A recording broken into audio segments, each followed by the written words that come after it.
Star Wars The Acolyte and its coven of lesbian space witches who create not just life through immaculate conception, but remarkably force-sensitive life through the manipulation of the thread has been a popular topic on YouTube as of late, and it's kind of difficult to not see why.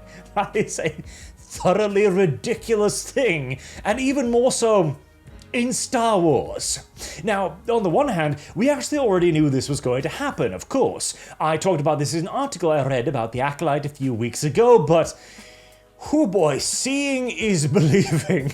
Like, you hear about the coven of lesbian space witches and you think, that sounds ridiculous, and then you see the coven of lesbian space witches chanting, and then you realize it is so much dumber than you thought it could conceivably be. But rather than talk about the Acolyte, I kind of want to talk about it in relation to this article right here, which I find particularly interesting because I think it's the first time I've seen a rather woke individual begin to realize that, hold on, are we the invaders here?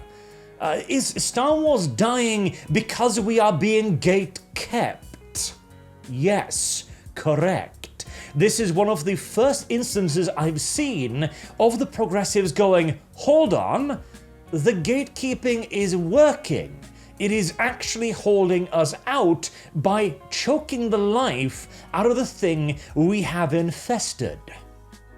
So, it begins with the origins of this toxicity aren't difficult to figure out in relation to the title being The Acolyte isn't ruining Star Wars, you are, which, yes, correct. That is the goal. The death of Disney Wars is the intent here. At the end of the day, it boils down to entitlement. Many male fans feel like they own their franchise and are determined to safeguard it from anyone that could challenge that ownership.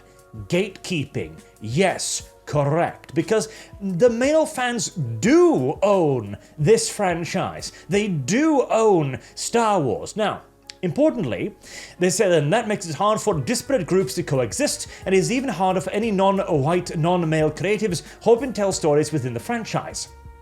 First and foremost, the progressives have never attempted to coexist, not for a single solitary second, and nobody is complaining about any creatives other than, non-white males, etc., creating anything in the franchise. That is not the problem, because it is within the thing there that is important. If you are creating a Star Wars story, no one will mind, but you are not creating a Star Wars story. You are creating a story where the creator, the lesbian, who hires her lesbian wife to play in the show, creates a story about lesbian space witches in Star Wars.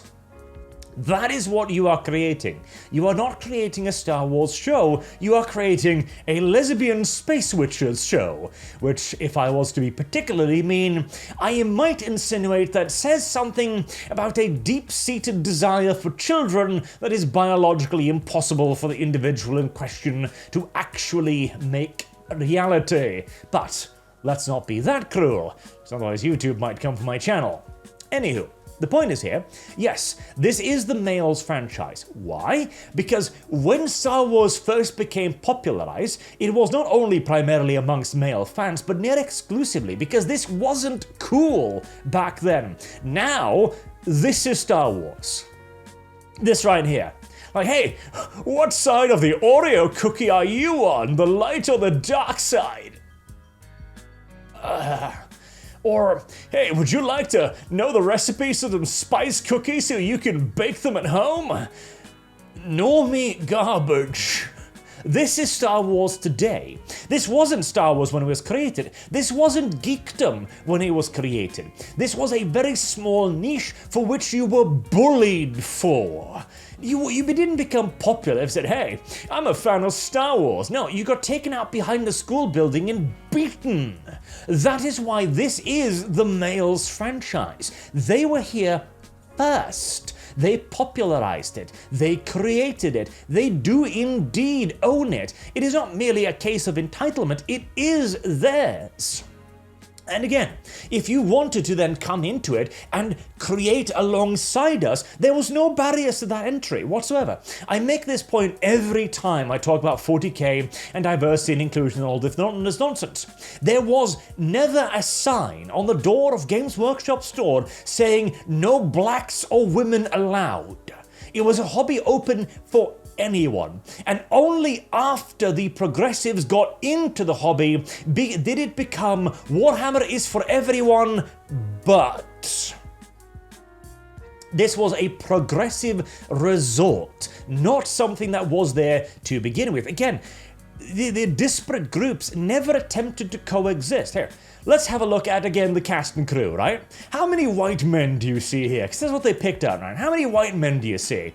Well, I can support you toward exactly one actor. One, this guy, Dean Charles Chapman. He plays a character who kills himself because he feels so bad about what he did to generic black character B. Which is really all I can describe her as that is all she is, frankly. We have some more white women. Carrie-Anne Moss, an excellent actor, Trinity, gets killed off in the first 7 minutes by a fruit knife. Lee Jung-jae, the man who learned English for this role and is probably the best actor in the show. The bastard didn't speak English until this role, and he still outacts damn near the entire roster. Oh boy, and again, this is the show in which the lesbian director hires her lesbian wife for a role. Coexistence was very clearly not an option here. And now, they talk about how this is killing Star Wars. Correct. Why is it killing Star Wars? Well, no one hates Star Wars more than those who claim to be Star Wars fans. Correct. If you want a thing to remain good, you must police it. If you want quality in your entertainment, you cannot let anything and everything slide. If you like a thing, you must gatekeep it, or it will no longer be that thing. Because the current drive in entertainment is to make everything for everyone, which will inevitably mean that it will become for no one, because nothing can be for everyone. The sequel splintered a fan base beyond recognition, and Lucasfilm's efforts to expand the galaxy on the small screen have been mixed at best. Indeed. And in some cases, criticism is inevitable. Not everyone will find something to like in the franchise's recent output. At a certain point, though, the discourse reaches a fever pitch, and even Lucasfilm's most promising projects get swept up under the drama. Here's the thing. Again, I've said this about X-Men 97. Even if you did, by sheer undiluted accident, create something good, I will still stand against it because of what it represents. I will happily apply guilt by association because this is a deep-seated rot that must be pulled up by the root.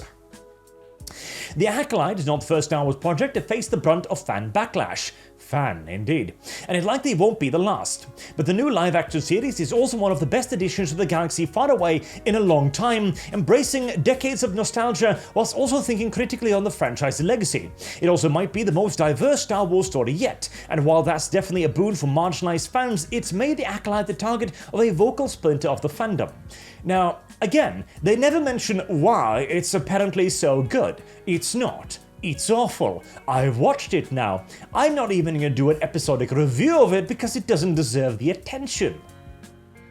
Whether you know them as the Fandom Menace or a cluster of blue checkmark users on Twitter, I do love how the tables have turned there, it is impossible to escape their orbit. The same folks that have view-bombed diverse swings like Marvel's Eternals and the Lord of the Rings prequel, The Rings of Power, have now set their sights on The Acolyte. To hear them tell it, the series is the worst thing that ever happened to Star Wars, and its showrunner, Leslie Headland, is just as fiendish as Lucasfilm's president, Kathleen Kennedy. To them, The Acolyte's woke agenda is something to be feared. It is ruining Star Wars, it is poisoning pop culture itself, it needs to be stopped by any means necessary. Correct. Absolutely, undisputably correct. It leads to lower quality acting, it leads to lower quality script writing, and it leads to the absolute undisputed death of The agreement between the audience and the creator. Suspension of disbelief. There we go. Thank you. I came up with that myself, but details. The Acolyte, in the first 7 minutes, you see this knife here? You see how tiny this knife is? This knife, whilst thrown, will kill a Jedi Master instantly. Through all of her clothes, through her goddamn chest cavity, through her ribs, this knife leads to instantaneous death against a Jedi. I don't know if you know this, but it's actually pretty difficult to kill a human being with a blade about, half the size of a finger. You need to have some pretty damn amazing aim to do that, to, I don't know, crush their heart outright, perhaps? This is the problem right here. And then people will see a fire in space. And the fire in space is actually fine, mind you, because fire can exist in space if it has a fuel source feeding it, like, for example, a ship. Fair enough. But once you do this, once you kill Trinity with a fruit knife to the chest, which only sticks about halfway into it as well, so you're thinking more like this part of the knife, people will pick apart everything thereafter because you have completely violated the suspension of disbelief. You killed a Jedi Master with a gosh darn fruit knife in the first 7 minutes of the show. And again, the acting. These people were not hired for acting chops, with the possible exception of Lee Jung-jae, who actually does a good job. The rest, I have nothing but criticism for. As for Carrie-Anne Moss, well, she isn't alive for long enough for me to judge, frankly. You'll realize how ridiculous that sounds, right? Well, no. In fact, I believe you are in the vast minority at this point. But if not, let's try this. The Acolyte is not actually ruining Star Wars, but the bigoted backlash is definitely ruining the fun for everyone else. The everyone else is 18% of people. You are the minority. It is not outright shocking to see something like the Acolyte marred by racist, misogynist, and even anti-LGBTQ backlash. That Star Wars Devoted would share multiple bad faith treaties about the series on YouTube or tank its audience score on Rotten Tomatoes. It is just part of the course at this point. This is after all the same fandom that launched consistent attacks against actors like John Boyega, Kelly Marie Tran, and Daisy Ridley. The same fandom that were publicly admonished by Ewan McGregor himself when Obi-Wan Kenobi faced similar pushback. And Obi-Wan Kenobi was an awful show as well, which completely ruined the character and undermined his entire mission to protect Luke, because he failed to do so. In fact, he brought Luke into extra danger. The problem is that nothing has changed in the 10 years since the vocal minority suddenly cried out against diverse casting. Suddenly. Vocal minority. This is a damn powerful vocal minority here, by the way, and incidentally, this is why hate watching is a good thing. It is a good thing for people like me to hate watch a show like this. Now, for the rest of you, I would recommend, if you're absolutely morbidly curious, torrent it. If not, ignore it. But for people like me, I should be watching this. I should be talking about this, because if we don't, this doesn't happen. There is a change in culture here. It is the culture we are changing. We are not review bombing a show. It is pointless. Boycotts don't really work because you can't enforce it on the majority of people. The majority of people won't even understand why you're boycotting something because the information is difficult to get out there. If, however, you create a culture where the woke is viewed as poison, where you talk about gatekeeping as a positive force, as a beneficial excuse me, and not restorative, protective force, maintaining force that can actually keep quality within a setting instead of allowing it to degrade to hiring your wife as an actor, you create a culture that rejects this. You don't need to explain why the Acolyte is bad. You don't need to sit down with each individual person and go, this is why, this is why, this is why. You can create the culture where the things that create this are rejected. That is what we have been doing, and that is what we have now succeeded in. They've yet to actually learn the lesson.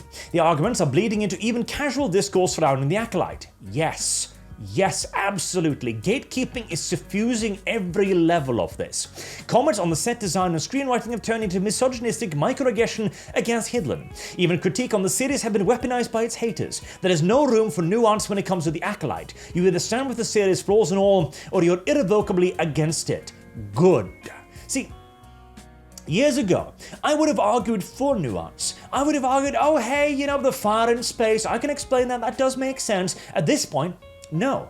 At this point, I'm going to bring up the fact that later on in the series, they set a notebook on fire and it destroys an entire metal and steel compound. Charitability is for the weak.